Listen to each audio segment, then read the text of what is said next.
Napoleon Hill was born in Virginia in 1883 and died in 1970, after a long and successful career as a consultant to business leaders, a lecturer, and an author. Think and Grow Rich is the all-time bestseller in its field, having sold 15 million copies worldwide, and setting the standard for today's motivational thinking.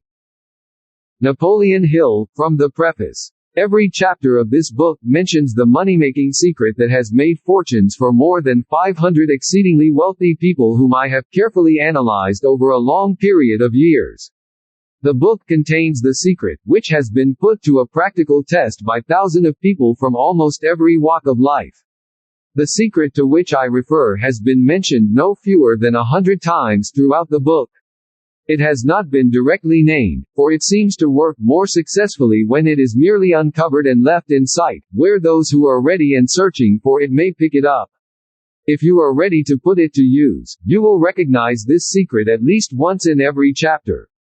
I wish I could tell you how you will know if you are ready, but that would deprive you of much of the benefit you will receive when you make this discovery in your own way.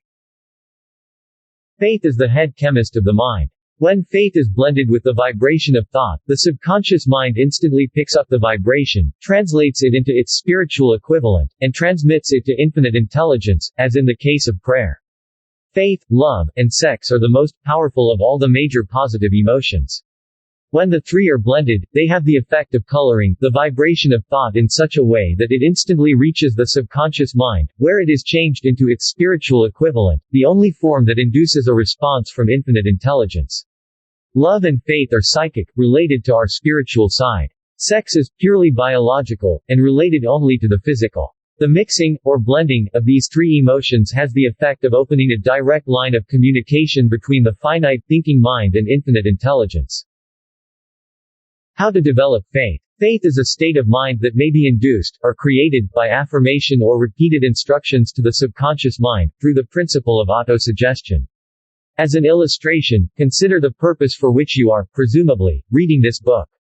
The object is, naturally, to acquire the ability to transmute the tangible thought impulse of desire into its physical counterpart, money. By following the instructions laid down in Chapter 3 on autosuggestion, and Chapter 11 on the subconscious mind, you may convince the subconscious mind that you believe you will receive what you ask for. It will act upon that belief, passing back to you in the form of faith, followed by definite plans for procuring your goal. The method by which one develops faith, where it does not already exist, is extremely difficult to describe. Almost as difficult, in fact, as it would be to describe the color of red to a blind man. Faith is a state of mind that you may develop at will, after you have mastered the 13 steps to riches in this book. Making repeated affirmations to your subconscious mind is the only known method of developing the emotion of faith voluntarily. Perhaps the meaning may be made clearer through the following explanation as to the way people sometimes become criminals.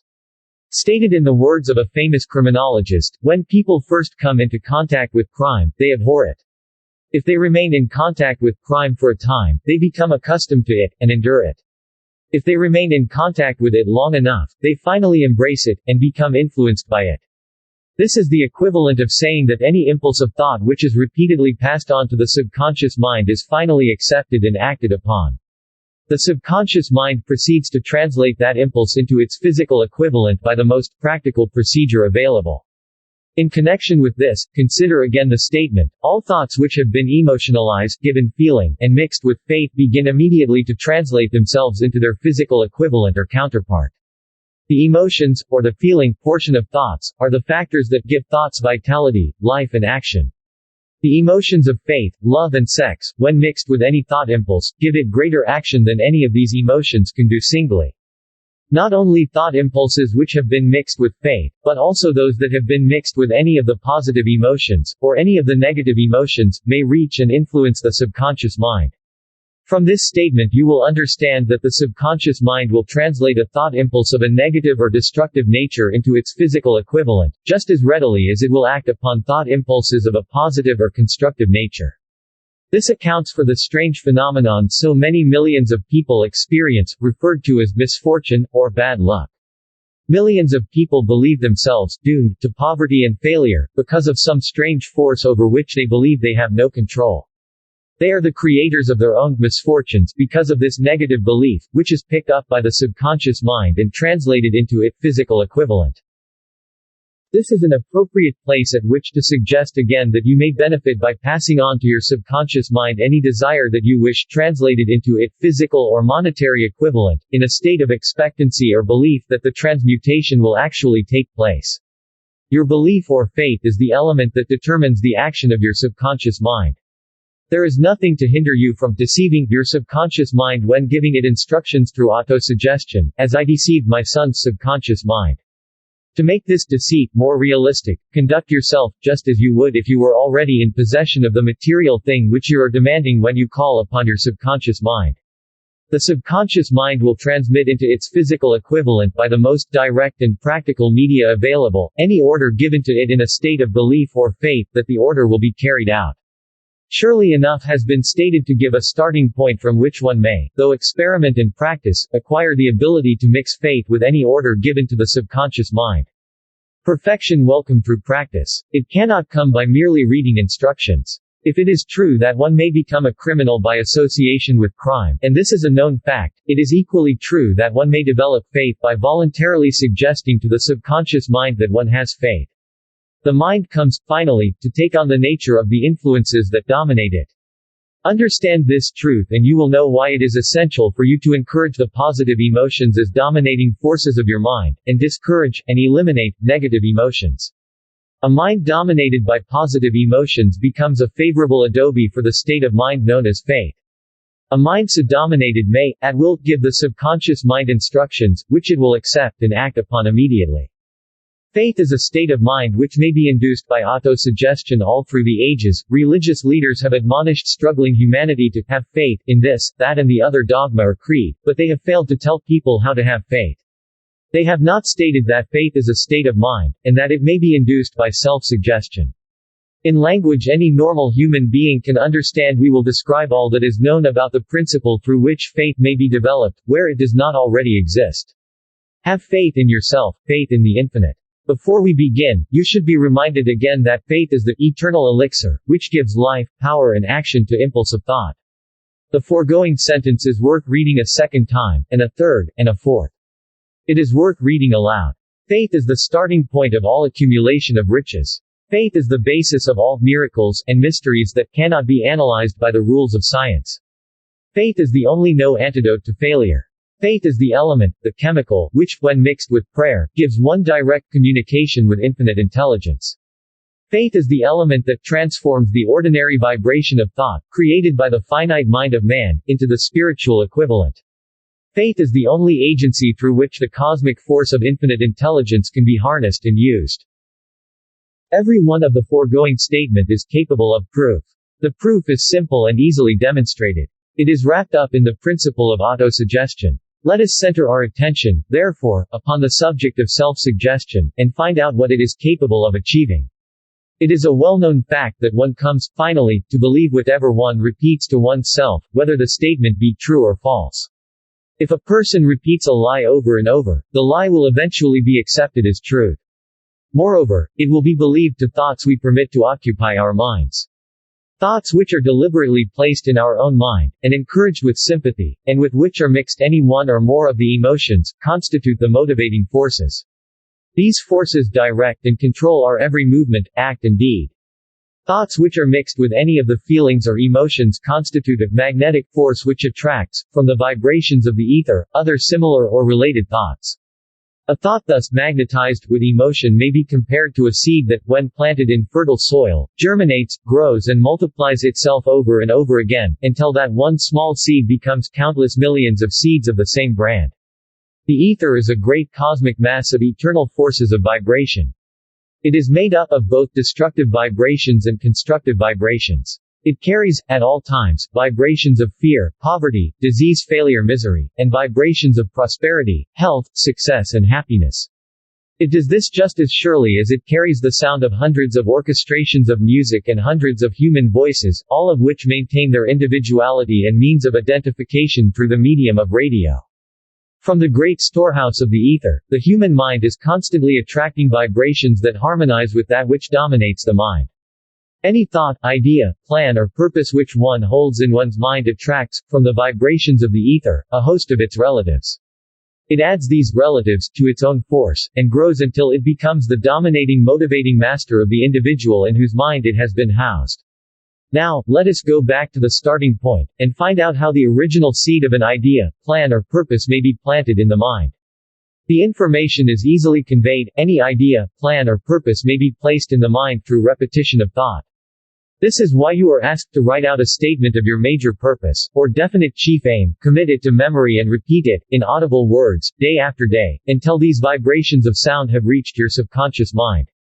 We are what we are because of the vibrations of thought that we pick up and register through the stimuli of our daily environment. Resolve to throw off the influences of any unfortunate environment and to build your own life to order. Taking an inventory of mental assets and liabilities, you will discover that your greatest weakness is lack of self-confidence. This handicap can be surmounted, and timidity translated into courage, through the aid of the principle of autosuggestion. The application of this principle may be made through a simple arrangement of positive thought impulses stated in writing, memorize and repeated, until they become a part of the working equipment of the subconscious faculty of your mind. Self-confidence formula. 1. I know that I have the ability to achieve the object of my definite purpose in life. Therefore I demand of myself persistent, continuous action towards its attainment, and I here and now promise to take such action. 2. I realize the dominating thoughts of my mind will eventually reproduce themselves in outward, physical action and gradually transform themselves into physical reality. Therefore I will concentrate my thoughts for the 30 minutes daily upon the task of thinking of the person I intend to become, thereby creating in my mind a clear mental picture of that person. 3. I know through the principle of autosuggestion that any desire I persistently hold in my mind will eventually seek expression through some practical means of attaining the object. Therefore I will devote 10 minutes daily to demanding of myself the development of self-confidence. 4. I have clearly written down a description of my definite chief aim in life. I will never stop trying until I have developed sufficient self-confidence for its attainment. 5. I fully realize that no wealth or position can long endure unless built upon truth and justice. Therefore I will engage in no transaction that does not benefit all whom it affects. I will succeed by attracting to myself the forces I wish to use, and the cooperation of other people. I will induce others to serve me because of my willingness to serve others. I will eliminate hatred, envy, jealousy, selfishness and cynicism by developing love for all humanity because I know that a negative attitude towards others can never bring me success. I will cause others to believe in me, because I will believe in them, and in myself. I will sign my name to this formula, commit it to memory and repeat it aloud once a day, with full faith that it will gradually influence my thoughts and actions so that I will become a self-reliant and successful person. Underpinning this formula is law of nature that no one has yet been able to explain. It has baffled the scientists of all ages. Psychologists have named this law autosuggestion, and let it go at that. The name by which one calls this law is of little importance. The importance fact about it is it works for the glory and success of humankind if it is used constructively. If used constructively, on other hand, it will destroy just as readily. In this statement may be found a significant truth: those who go down in defeat and end their lives in poverty, misery and distress do so because of negative application of the principle of autosuggestion. The cause may be found in the fact that all impulse of thought have a tendency to clothe themselves in their physical equivalent. The subconscious mind, the chemical laboratory in which all thought impulses are combined and made ready for translation into physical reality, makes no distinction between constructive and destructive thought impulses. It works with the material we feed it through our thought impulses. The subconscious mind will translate into reality a thought driven by fear just as readily as it will translate into reality a thought driven by courage of faith. The pages of medical history are rich with illustrations of cases of suggestive suicide. A person may commit suicide through negative suggestion, just as effectively as by any other means. In a Midwestern city, a bank official named Joseph Grant borrowed a large sum of the bank's money without the consent of the directors. He lost the money through gambling. One afternoon, the bank examiner came and began to check the accounts. Grant left the bank and took a room in a local hotel. When they found him, 3 days later, he was lying in bed, wailing and moaning, repeating over and over these words: "My God, this will kill me. I cannot stand the disgrace." In a short time he was dead. The doctors pronounced the case one of mental suicide. Just as electricity will turn the wheels of industry and provide useful service if used constructively, or snuff out life if wrongly used, so will the law of autosuggestion lead you to peace and prosperity or down into the valley of misery, failure and death. It all depends on your degree of understanding and application of it. If you fill your mind with fear, doubt and disbelief in your ability to connect with and use the forces of infinite intelligence, the law of autosuggestion will take this spirit of unbelief and use it as a pattern which your subconscious mind will translate into its physical equivalent. This statement is as true as the statement that 2 and 2 are 4. Like the wind that carried one ship east and another west, the law of autosuggestion will lift you up, or pull you down, according to the way you set your sails of thought. The law of autosuggestion, through which any person may rise to altitudes of achievement that stagger the imagination, is well described in the following verse: "If you think you are beaten, you are. If you think you dare not, you don't. If you like to win, but you think you can't, it is almost certain you won't. If you think you'll lose, you're lost. For out of the world we find, success begins with a person's will. It's all in the state of mind. If you think you are outclassed, you are. You've got to think high to rise. You've got to be sure of yourself before you can ever win a prize. Life's battles don't always go to the stronger of faster man, but soon or late the one who wins is the one who thinks he can." Observe the words which have been emphasized, and you will catch the deep meaning the poet had in mind. Somewhere in your makeup, perhaps in the cells of your brain, lies sleeping the seed of achievement. If aroused and put into action, this would carry you to heights such as you may never have hoped to attain. Just as a master musician may cause the most beautiful strains of music to pour forth from the strings of a violin, so may you arouse the genius which lies asleep in your brain, and cause it to drive you upward to whatever goal you may wish to achieve. Abraham Lincoln was a failure at everything he tried until he was as well past the age of 40. He was a Mr. Nobody from nowhere until a great experience came into his life, aroused the sleeping genius within his heart and brain, and gave the world one of its really great men. That experience was mixed with the emotions of sorrow and love. It came to him through Anne Rutledge, the only woman he ever truly loved. It is a known fact that the emotion of love is closely akin to the state of mind known as faith. Love comes very near to translating one's thought impulses into their spiritual equivalent. During his research, the author discovered, from the analysis of the work and achievements of hundreds of men of outstanding accomplishment, that there was the influence of a woman's love behind nearly every one of them. The emotion of love, in the human heart and brain, creates a favorable field of magnetic attraction. This causes an influx of the higher and finer vibrations that are float in the ether. Let us consider the power of faith as it was demonstrated by a man well known to all of civilization, Mahatma Gandhi of India. In this man the world experienced one of the most astounding examples of the possibilities of faith. Gandhi wielded more potential power than any man living in his time, and this despite the fact that he had none of the orthodox tools of power, such as money, battleships, soldiers and materials of warfare. Gandhi had no money. He had no home. He didn't even own a suit of clothes, but he did have power. How did he come by that power? He created it out of his understanding of the principle of faith, and through his ability to transplant that faith into the minds of 200 million people.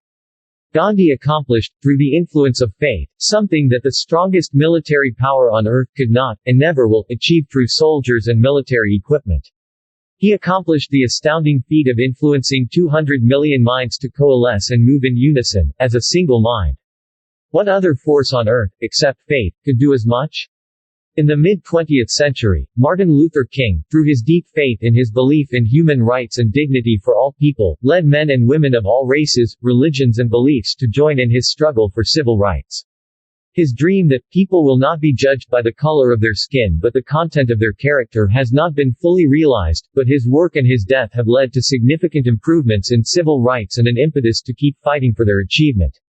The watchword of the future will be human happiness and contentment. When this state of mind has been attained, the production will take care of itself more effectively than anything ever accomplished where people did not, and could not mix faith and individual interest with their labor. Because of the need for faith and cooperation in business and industry, it will be both interesting and profitable to analyze a particular event. This provides an excellent understanding of the method by which industrialists and leaders of business accumulate great fortunes, by giving before they try to get. The event chosen for this illustration dates back to 1900, when the United States Steel Corporation was being formed. As you read the story, keep in mind these fundamental facts and you will understand how ideas have been converted into huge fortunes. First, the huge United States Steel Corporation was born in the mind of Charles M. Schwab, from an idea he created through his imagination. Second, he mixed faith with his idea. Third, he formulated a plan for the transformation of his idea into physical and financial reality. Fourth, he put his plan into action with his famous speech at the University Club. Fifth, he applied and followed through on his plan with persistence, and backed it with firm decision until it had been fully carried out. Sixth, he prepared the way for success by a burning desire for success. If you have often wondered how great fortunes are accumulated, this story of the creation of the United States Steel Corporation will be enlightening. If you have any doubt that people can think and grow rich, this story should dispel that doubt, because in it you can plainly see the application of major portion of the 13 principles described in this book. John Lowell, in the New York World Telegram, with whose courtesy it is here reprinted, dramatically told this astounding story of the power of an idea. A pretty after-dinner speech for $1 billion, when, on the evening of December 12, 1900, some 80 of the nation's financial nobility gathered in the banquet hall of the University Club on Fifth Avenue to do honor to a young man from out of the West. Not half a dozen of the guests realized they were to witness the most significant episode in American industrial history. J. Edward Simmons and Charles Stuart Smith, their hearts full of gratitude for lavish hospitality bestowed on them by Charles M. Schwab during a recent visit to Pittsburgh, had arranged the dinner to introduce the 38-year-old steel man to Eastern banking society. But they didn't expect him to stampede the convention. They warned him, in fact, that the bosoms within New York's stuffed shirts would not be responsive to oratory, and that, if he didn't want bore the Stillemans and Harrimans and Vanderbilts, he had better limit himself to 15 or 20 minutes of polite vaporings and let it go at that. Even John Pierpont Morgan, sitting on the right hand of Schwab as became his imperial dignity, intended to grace the banquet table with his presence only briefly. And so far as the press and public were concerned, the whole affair was of so little moment that no mention of it found its way into print the next day. So the two hosts and their distinguished guests are their way through the usual 7 or 8 courses. There was little conversion and what there was of it was restrained. Few of the bankers and brokers had met Schwab, whose career had flowered along the banks of the Monongahela, and none knew him well. But before the evening was over, they, and with them Money Master Morgan, were to be swept off their feet, and $1 billion baby, the United States Steel Corporation, was to be conceived. It is perhaps unfortunate, for the sake of history, that no record of Charlie Schwab's speech at the dinner ever was made. He repeated some parts of it a later date during a similar meeting of Chicago bankers. And still later, when the government brought suit to dissolve the Steel Trust, he gave his own version, from the witness stand, of the remarks that stimulated Morgan into a frenzy of financial activity.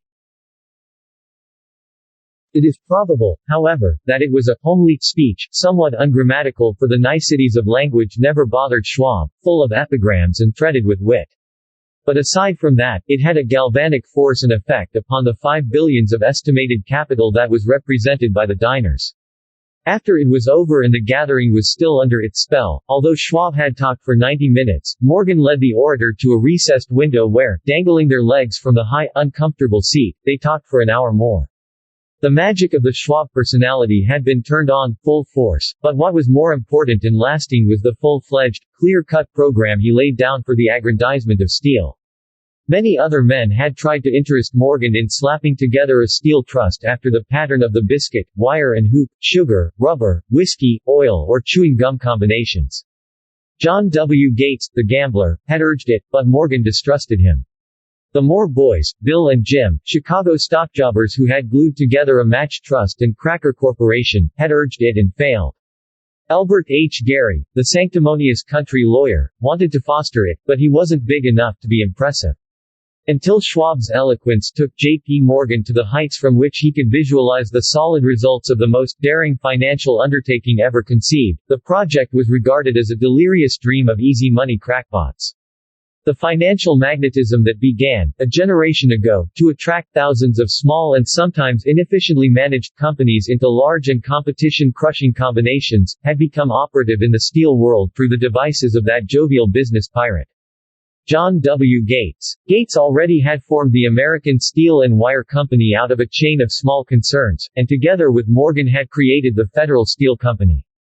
The National Tube and American Bridge Companies were two more Morgan concerns, and the Moore brothers had forsaken the match and cookie business to form the American Group, Tin Plate, Steel Hoop, Sheet Steel, and the National Steel Company. But by the side of Andrew Carnegie's gigantic vertical trust, a trust owned and operated by 53 partners, those other combinations were picayune. They might combine to their heart's content, but the whole lot of them couldn't make a dent in the Carnegie organization, and Morgan knew it. The eccentric old Scot knew it, too. From the magnificent heights of Skibo Castle he had viewed, first with amusement and then with resentment, the attempts of Morgan's smaller companies to cut into his business. When the attempts became too bold, Carnegie's temper was translated into anger and retaliation.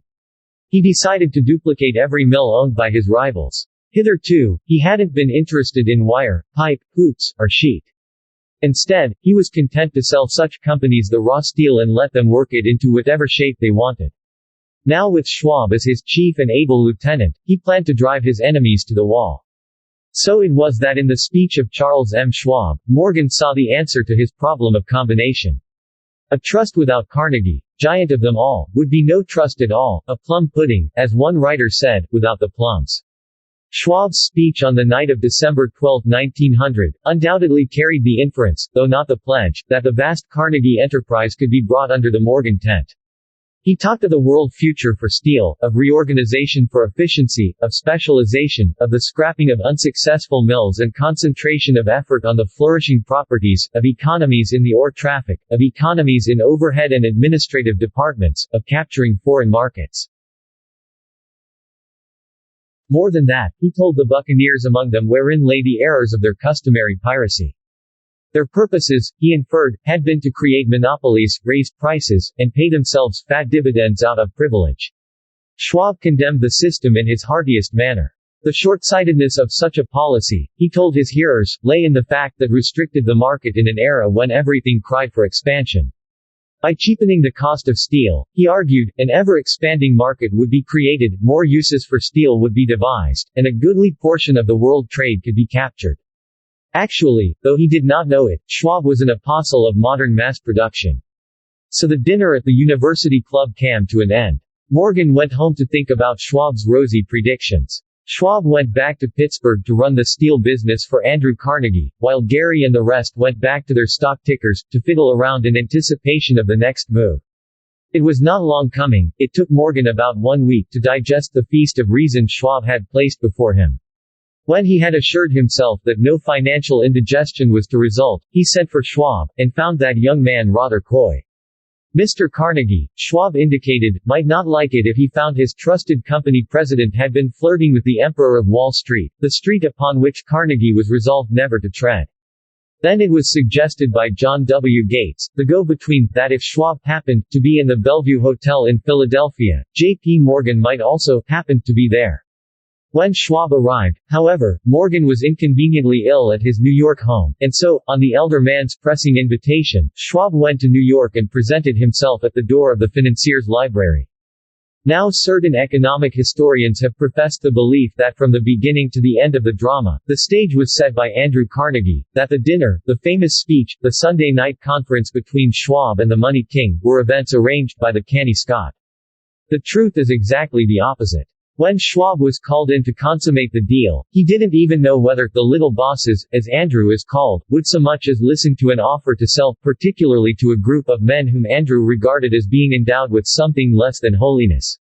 But Schwab did take into the conference with him, in his own handwriting, 6 sheets of copperplate figures, representing to his mind the physical worth and the potential earning capacity of every steel company he regarded as an essential star in the new metal firmament.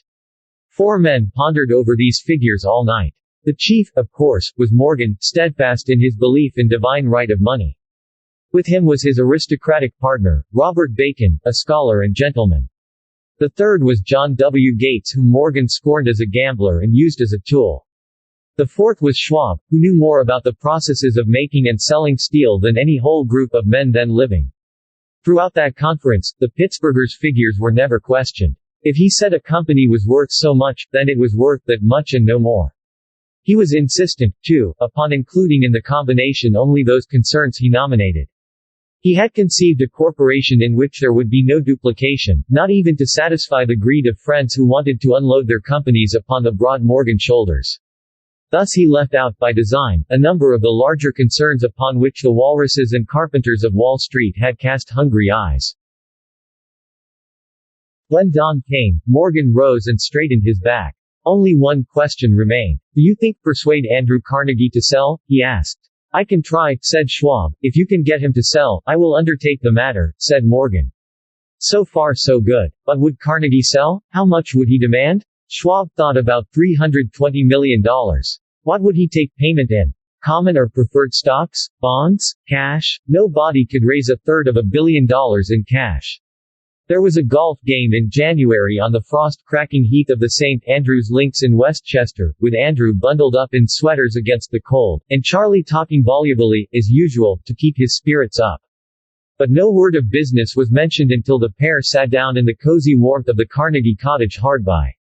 Then, with the same persuasiveness that had hypnotized 80 millionaires at the University Club, Schwab poured out the glittering promises of retirement in comfort, of untold millions to satisfy the old man's social caprices. Carnegie capitulated, wrote a figure on a slip of paper, handed it to Schwab and said, all right, that's what we'll sell for. The figure was approximately $400 million, and was reached by taking the $320 million mentioned by Schwab as a basic figure, and adding to it $80 million to present the increased capital value over the previous 2 years. Later, on the desk of transatlantic liner, the Scotsman said ruefully to Morgan, I wish I had asked you for $100 million more. If you had asked for it, you've gotten it, Morgan told him cheerfully. The 38-year-old Schwab had his reward. He was made persistent of the new corporation and remained in control until 1930. This dramatic story of big business was included in this book because it is a perfect illustration of the method by which desire can be transmuted into its physical equivalent. I imagine some readers will question the statement that a mere, intangible desire can be converted into its physical equivalent. Doubtless some will say, you cannot convert nothing into something. The answer is in the story of United States Steel. That giant organization was created in the mind of one man. The plan by which the organization was provided with the steel mills that gave it financial stability was created in the mind of the same man. His faith, his desire, his imagination, his persistence were the real ingredients that went into United States Steel. The steel mills and mechanical equipment acquired by the corporation after it had been brought into legal existence were incidental, but careful analysis will disclose the fact that the appraised value of the properties acquired by the corporation increased in value by an estimated $600 million by the mere translation that consolidated them under one management. In other words, Charles M. Schwab's idea, plus the faith with which he conveyed it to the minds of J.P. Morgan and the others, was marketed for a profit of approximately $600 million. Not an insignificant sum for a single idea.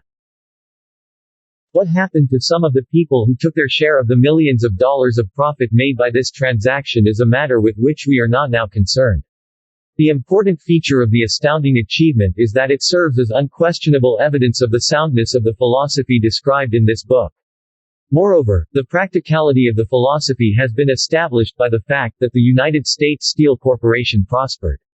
It became one of the richest and most powerful corporations in America, employing thousands of people, developing new uses for steel and opening new markets, thus providing that the $600 million in profit which the Schwab idea produced was earned. Riches begin in the form of thought. The amount is limited only by the person in whose mind the thought is put into motion. Faith removes limitation. Remember this when you are ready to bargain with life for whatever it is that you ask as your price for having passed this way. Remember, also, that the man who created the United States Steel Corporation was practically unknown at the time. He was merely Andrew Carnegie's man Friday, until he gave birth to his famous idea. After that, he quickly rose to a position of power, fame and riches. Now for another example of how faith in an idea made millions for one man and through it helped countless others increase their wealth. Sir John Templeton is a man with great faith in his talent to make sound and profitable investments. Templeton was better than most people at investing money because people often made investments based on emotion and ignorance and not common sense. He felt that by using his skill in investing, he could not only provide a needed service to the small investor, but make a good deal of money for himself as well. To accomplish this, he started a group of mutual funds to manage other people's money. This was a pioneering project as metal funds were a relatively new concept at the time. Templeton honed that concept into what it is today. He reminisced that at the Templeton Growth Fund's first annual meeting the participants consisted of John Templeton, one part-time employee and one shareholders. We held the meeting in the dining room of a retired General Foods executive, to save money. The Templeton Funds now have more than 6,000 employees worldwide and $36 billion in assets. Driving that growth is the Templeton Group's well-earned reputation as the premier fund group for investing. A $10,000 investment in the Templeton Growth Fund 40 years ago is worth $3 million today. By the time he retired and sold his Templeton Group fund interests in 1992, estimated at $400 million, John Templeton estimated that he had helped 1 million people make money, in addition to his own success. Think and Grow Rich. Napoleon Hill. Chapter 4. Autosuggestion. The medium for influencing the subconscious mind. The third step to riches. Autosuggestion is a term that applies to all suggestions and all self-administered stimuli that reach one's mind through the five senses. Stated in another way, autosuggestion is self-suggestion. It is the agency of communication between that part of the mind where conscious thought takes place, and that which serves as the seat of action for the subconscious mind.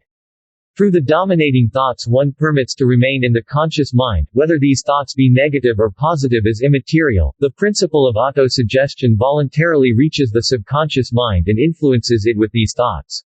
No thought, whether it is negative or positive, can enter the subconscious mind without the aid of the principle of autosuggestion, with the exception of thoughts picked up from the ether.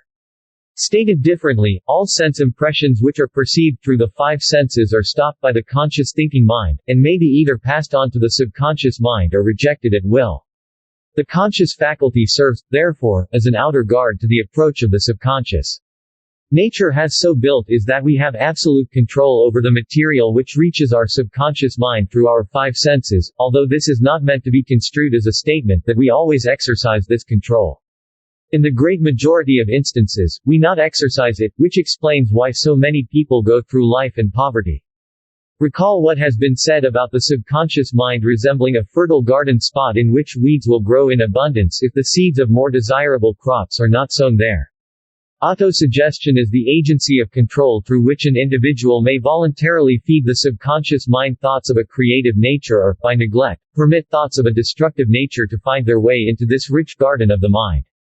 You were instructed, in the last of the 6 steps described in Chapter 2, to read aloud twice daily the written statement of your desire for money, and to see and feel yourself already in possession of the money.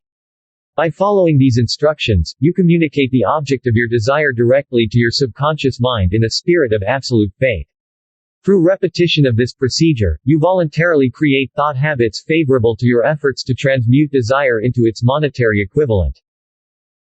Go back to these 6 steps described in Chapter 2, and read them again, very carefully, before you proceed further.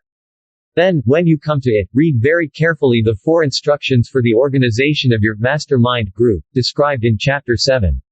By comparing these 2 sets of instructions with that which has been stated on autosuggestion, you will see that the instructions involve the application of the principle of autosuggestion. Remember, therefore, when reading aloud the statement of your desire, through which you are endeavoring to develop a money consciousness, that the mere reading of the words is of no consequence unless you mix emotion, or feeling, with your words. If you repeat 1,000,000 times the famous Émile Coué formula, day by day, in every way, I am getting better and better, without mixing emotion and faith with your words, you will experience no desirable results. Your subconscious mind recognizes and acts only upon thoughts that have been well mixed with emotion or feeling. This is a fact of such importance as to warrant repetition in practically every chapter. The lack of understanding of this is the main reason the majority of people who try to apply the principle of autosuggestion get no desirable results. Plain, unemotional words do not influence the subconscious mind. You will get no appreciable results until you learn to reach your subconscious mind with thoughts or spoken words that have been well emotionalized with belief. Do not become discouraged if you cannot control and direct your emotions the first time you try to do so. Remember, there is no such possibility as something for nothing. Ability to reach and influence your subconscious mind has its price, and you must pay that price. You cannot cheat, even if you desire to do so. The price of ability to influence your subconscious mind is everlasting persistence in applying the principles described here. You cannot develop the desired ability for a lower price. You, and you alone, must decide whether or not the reward for which you are striving, that money consciousness, is worth the price you must pay for it in effort. Wisdom and cleverness alone will not attract and retain money except in a few very rare instances where the law of averages favors the attraction of money through these sources. The method of attracting money described here does not depend upon the law of averages. Moreover, the method plays no favorites. It will work for one person as effectively as it will for another. Where failure is experienced, it is the individual, not the method, which has failed. If you try and fail, make another effort, and still another, until you succeed. Your ability to use the principle of autosuggestion will depend, very largely, upon your capacity to concentrate upon a given desire until that desire becomes a burning obsession. When you begin to carry out the instructions in connection with the 6 steps described in the 2nd chapter, it will be necessary for you to make use of the principle of concentration. Let us here offer suggestions for the effective use of concentration. When you begin to carry out the first of 6 steps, which instructs you to fix in your own mind the exact amount of money you desire, hold your thoughts on that amount of money by concentration, or fixation of attention, with your eyes closed, until you can actually see the physical appearance of the money. Do this at least once each day. As you go through these exercises, follow the instructions given in the chapter on faith, and see yourself actually in possession of the money. Here is a most significant fact: the subconscious mind takes any orders given it in a spirit of absolute faith and acts upon those orders, although the orders often have to be presented over and over again, through repetition, before they are interpreted by the subconscious mind. Consider the possibility of playing a perfectly legitimate trick on your subconscious mind by making it believe, because you believe it, that you must have the amount of money you are visualizing, that this money is already awaiting your claim, that the subconscious mind must hand over to you practical plans for acquiring the money which is yours. Hand over this thought to your imagination, and see what your imagination can, or will, do to create practical plans for the accumulation of money through transmutation of your desire. Do not wait for a definite plan through which you intend to exchange services or merchandise in return for the money you are visualizing. Begin at once to see yourself in possession of the money, demanding and accepting meanwhile that your subconscious mind will hand over the plan, or plans, you need. Be on the alert for these plans, and when they appear, put them into action immediately. They will probably flash into your mind through the 6 senses, in the form of an inspiration. This inspiration may be considered a direct message from infinite intelligence. Treat it with respect, and act upon it as soon as you receive it. Failure to do this will be fatal to your success. In the 4th of the 6 steps, you were instructed to create a definite plan for carrying out your desire, and begin at once to put this plan into action. You should follow this instruction in the manner described in the preceding paragraph. Do not trust to your reason when creating your plan. Your reason is faulty. Moreover, your reasoning faculty may be lazy, and, if you depend entirely upon it to serve you, it may disappoint you. When visualizing the money you intend to accumulate with closed eyes, see yourself rendering the service, or delivering the merchandise you intend to give in return for this money. This is important. Summary of instruction. The fact you are reading this book is an indication that you earnestly seek knowledge.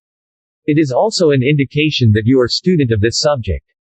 If you are only a student, there is a chance you may learn much, but you will learn only by assuming an attitude of humility. If you choose to follow some of the instruction but neglect or refuse to follow others, you will fail.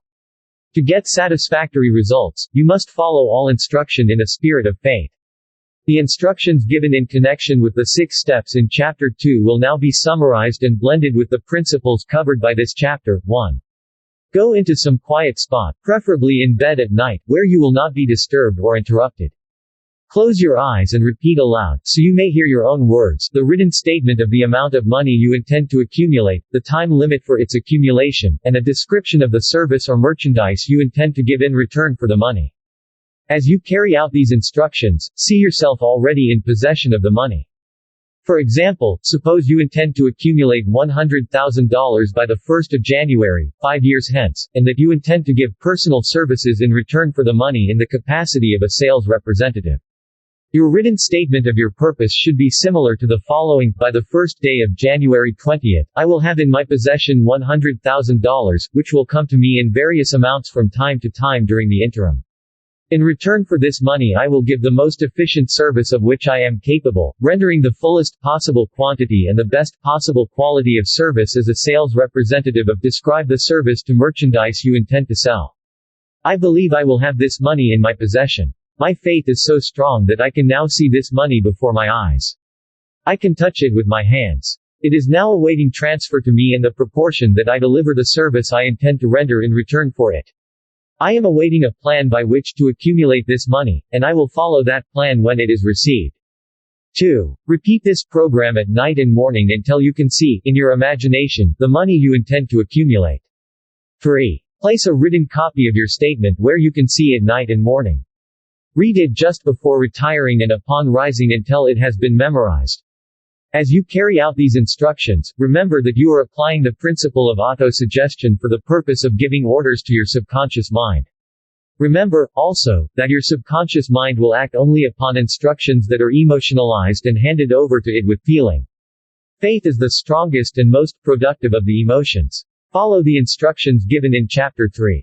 These instructions may, at first, seem abstract. Do not let this disturb you. Follow them anyway. The time will soon come, if you do as you have been instructed in spirit as well as in action, when a whole new universe of power will unfold to you. Skepticism, in connection with all new ideas, is characteristic of all human beings.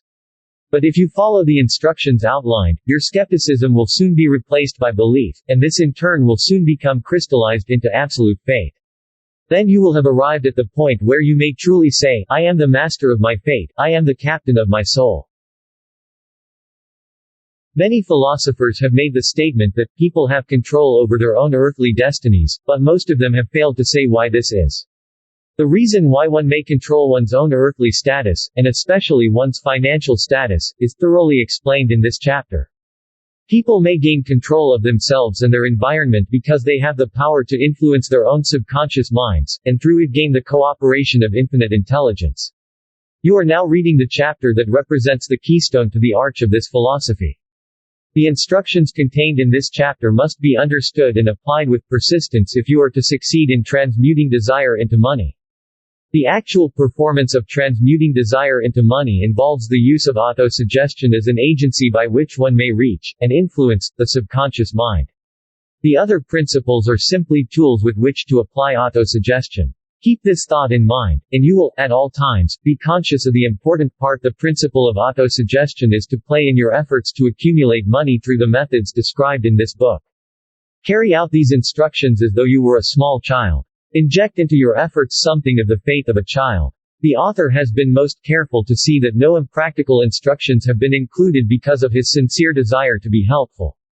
After you have read the entire book, come back to this chapter, and follow in spirit, and in action, this instruction. Read the entire chapter aloud once every night, until you become thoroughly convinced that the principle of autosuggestion is sound, that it will accomplish for you all that has been claimed for it. As you read, underscore with a pencil every sentence that impresses you favorably. Follow this instruction to the letter and it will open the way for a complete understanding and mastery of the principles of success. Think and Grow Rich. Napoleon Hill. Chapter 5. Specialized Knowledge. Personal Experiences or Observations. The fourth step to riches. There are two kinds of knowledge. One is general, the other is specialized. General knowledge, no matter how great in quantity or variety it may be, is of but little use in accumulation of money. The faculties of the great universities possess, in the aggregate, practically every form of general knowledge known to civilization. They specialize in teaching knowledge, but they do not specialize in the organization, or the use, of knowledge. Knowledge will not attract money unless it is organized and intelligently directed through the practical plans of action to the definite end of accumulation of money. Lack of understanding of this fact has been the source of confusion to millions of people who falsely believe that knowledge is power.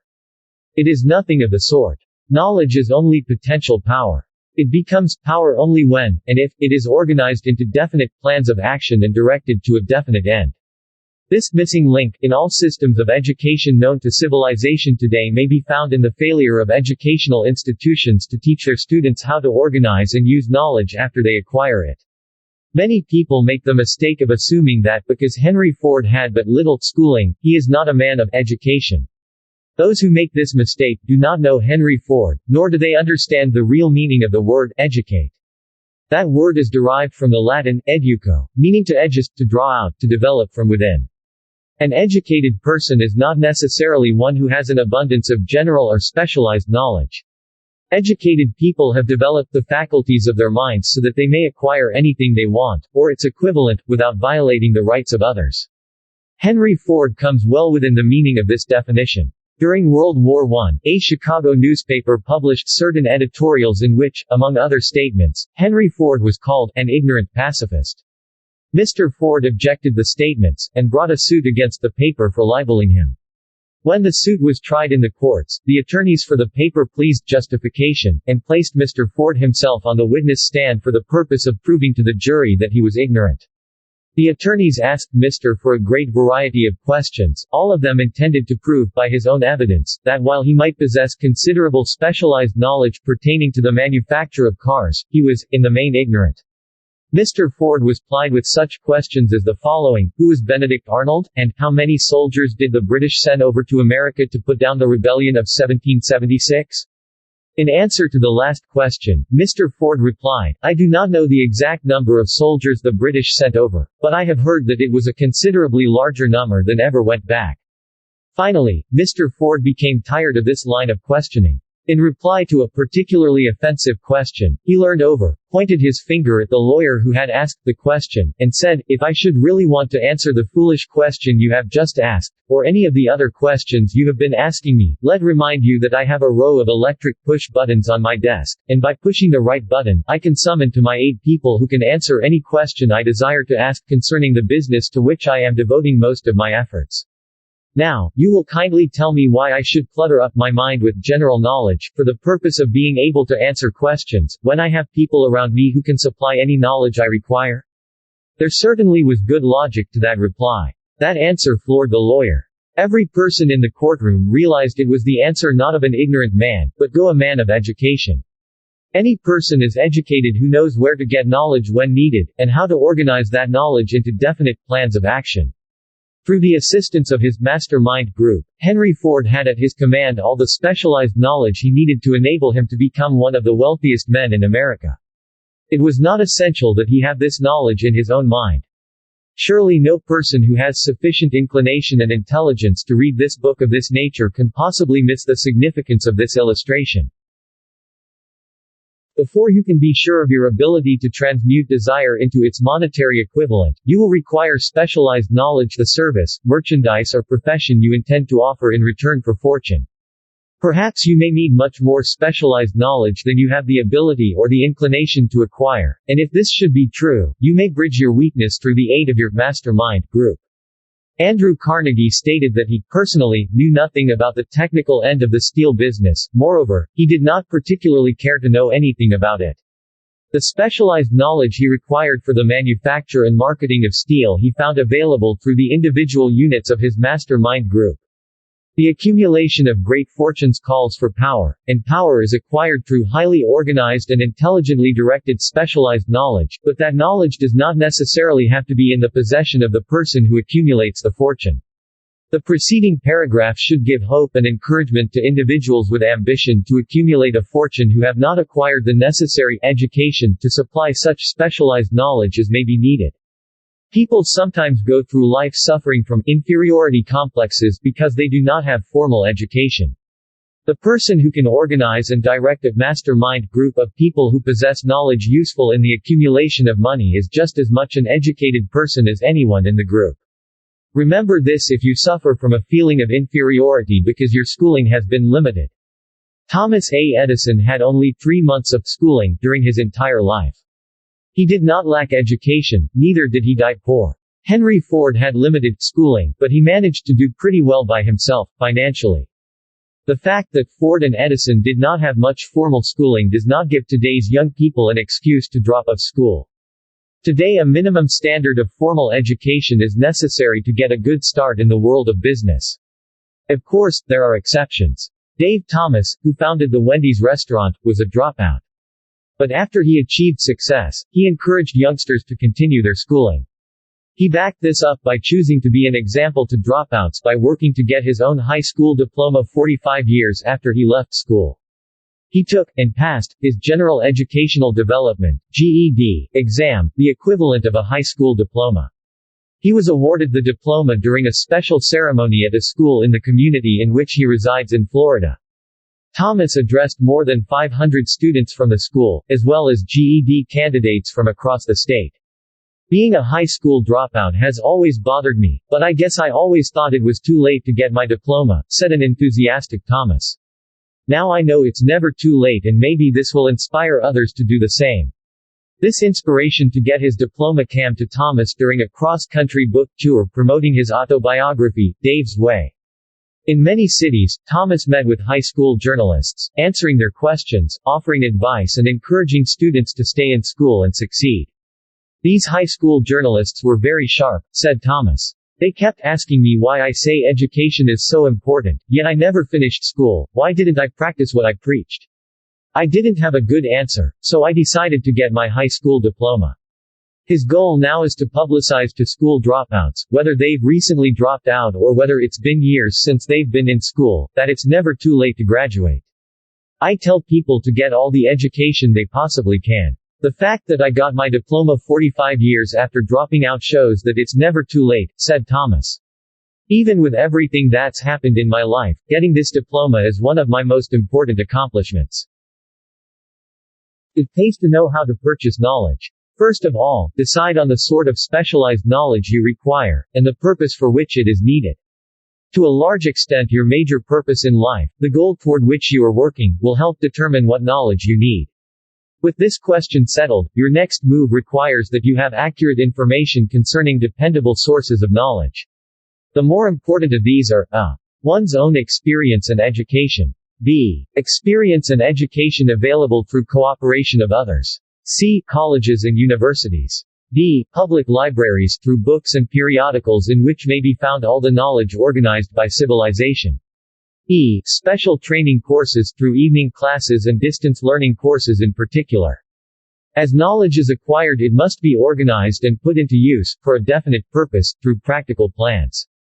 Knowledge has no value except that which can be gained from its application toward some worthy end.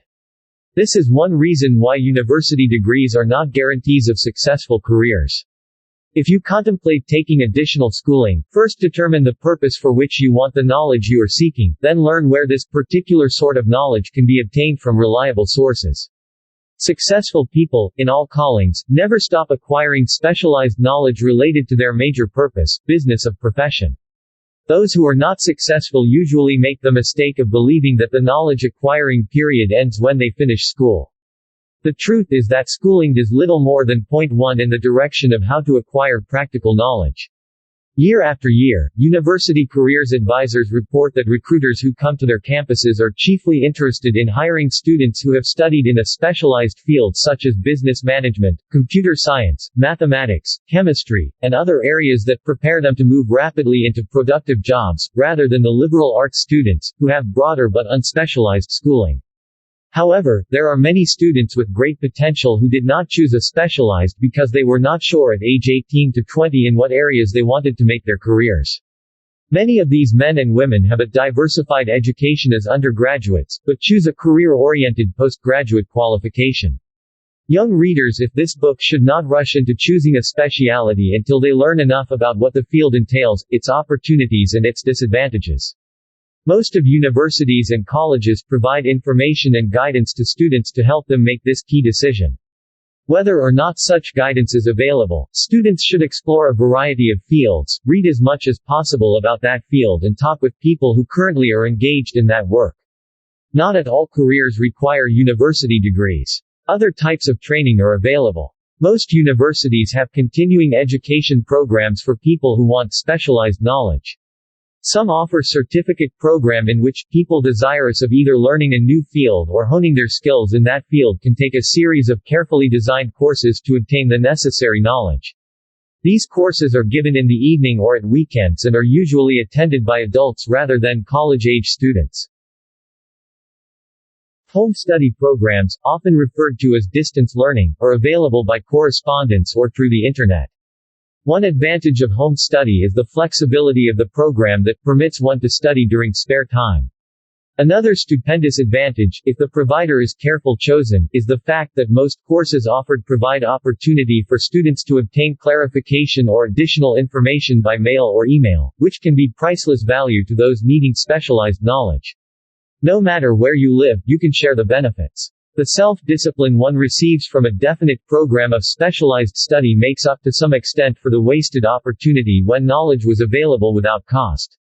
The home study method of training is especially suited to the needs of employed people who find, after leaving school, that they must acquire additional specialized knowledge, but cannot spare the time to go back to school.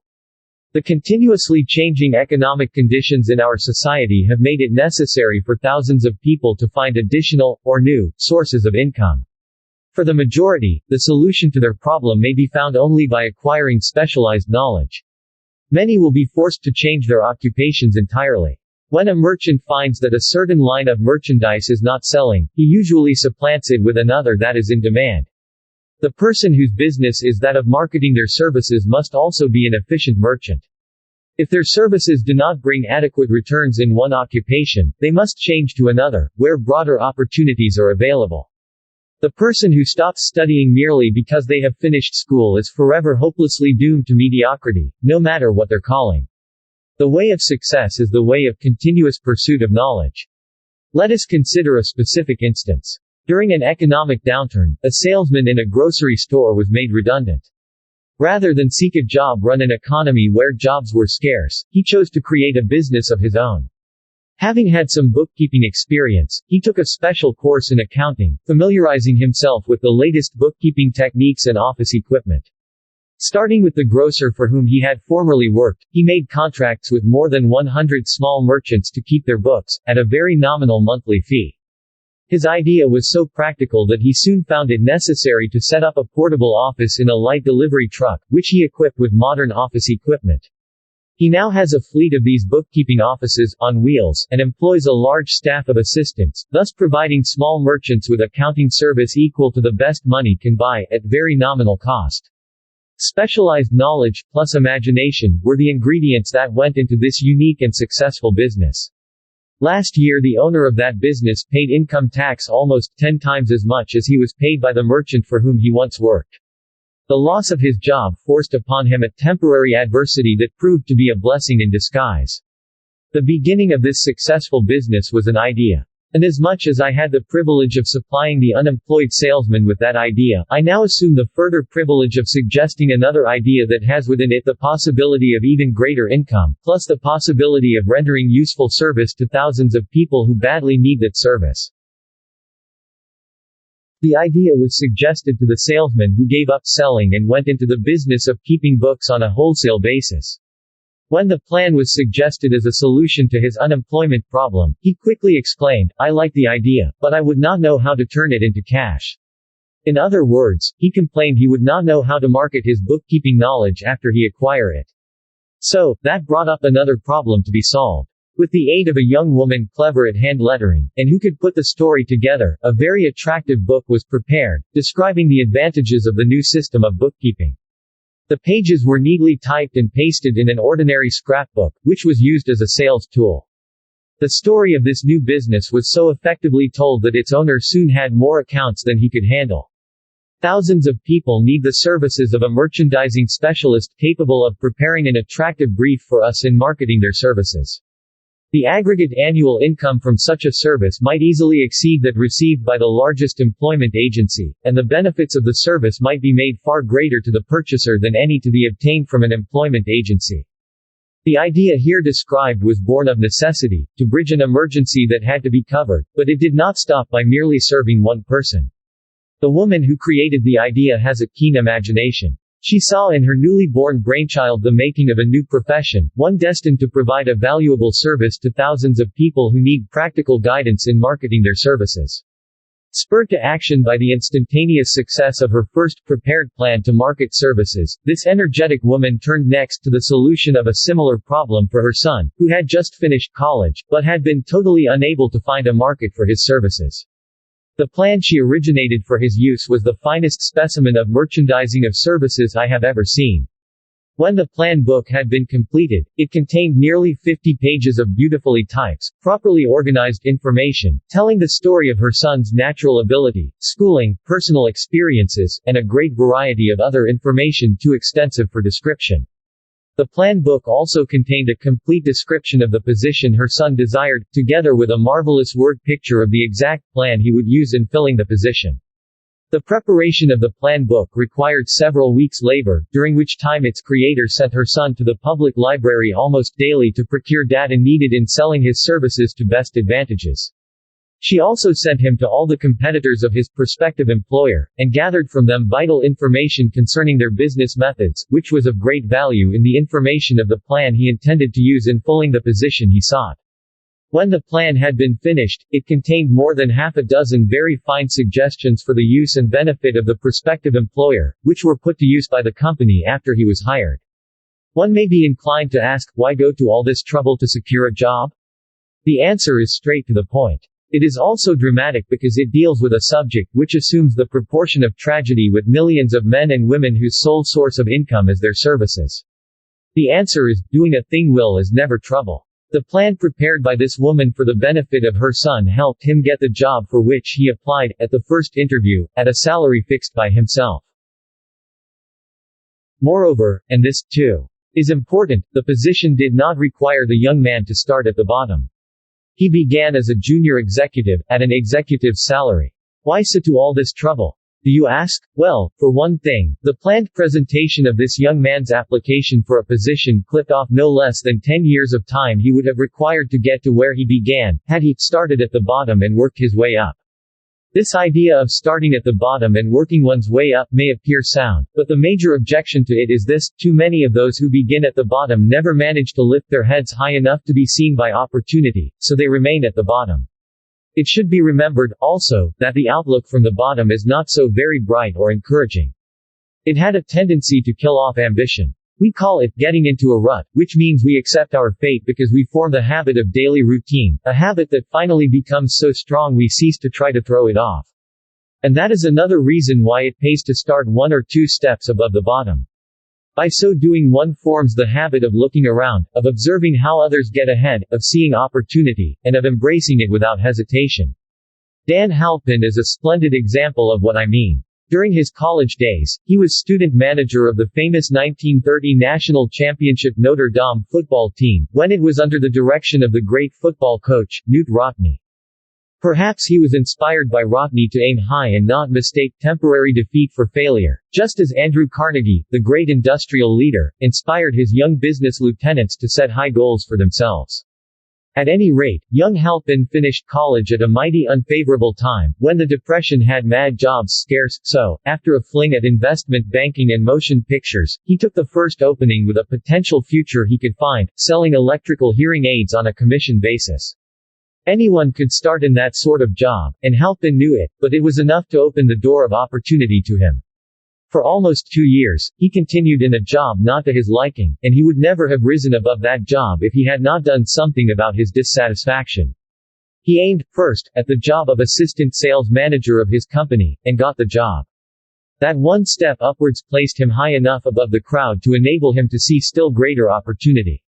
In addition, it placed him where opportunity could see him. He made such a fine record selling hearing aids that A.M. Andrews, chairman of the board of the Dictograph Products Company, a business competitor, took notice.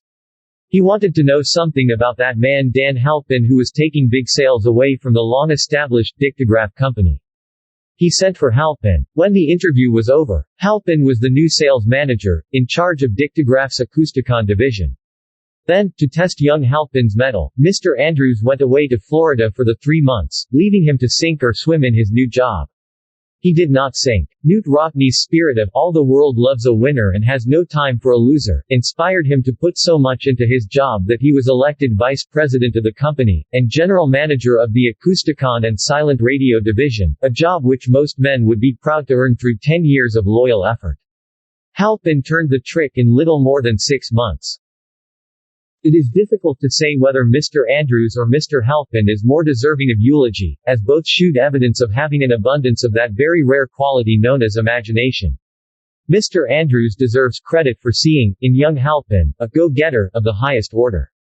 Halpin deserves credit for refusing to compromise with life by accepting and keeping a job he did not want.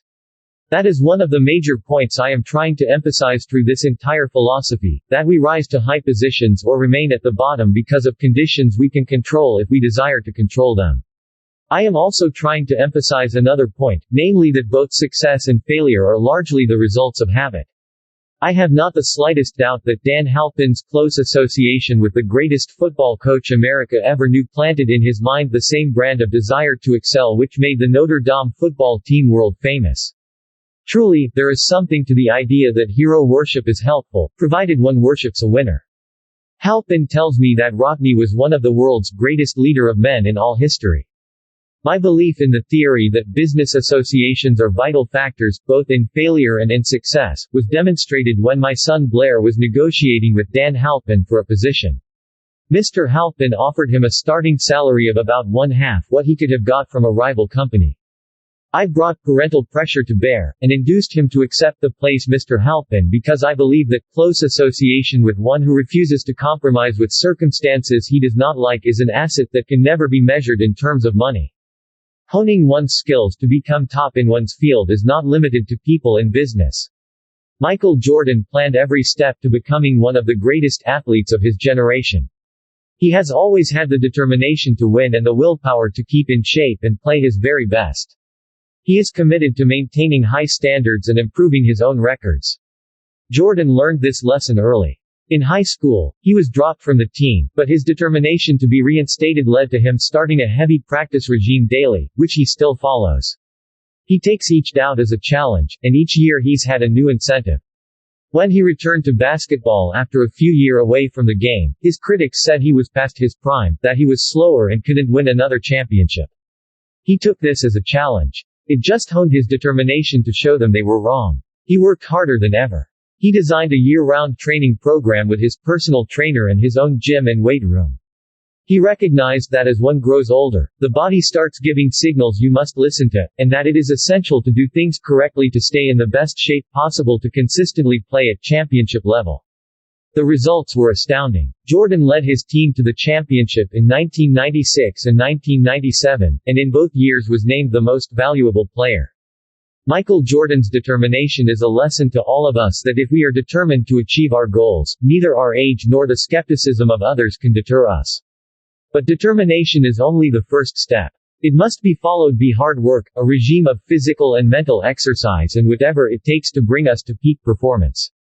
The bottom is a monotonous, dreary, unprofitable place for any person. That is why I have taken the time to describe how proper planning may circumvent lowly beginnings. Also, that is why so much space has been devoted to a description of this new profession, created by a woman who was inspired to do a fine job of planning because she wanted her son to have a favorable break. When the economy slows down and jobs become scarce, a means of creating newer and better ways of marketing our services is needed.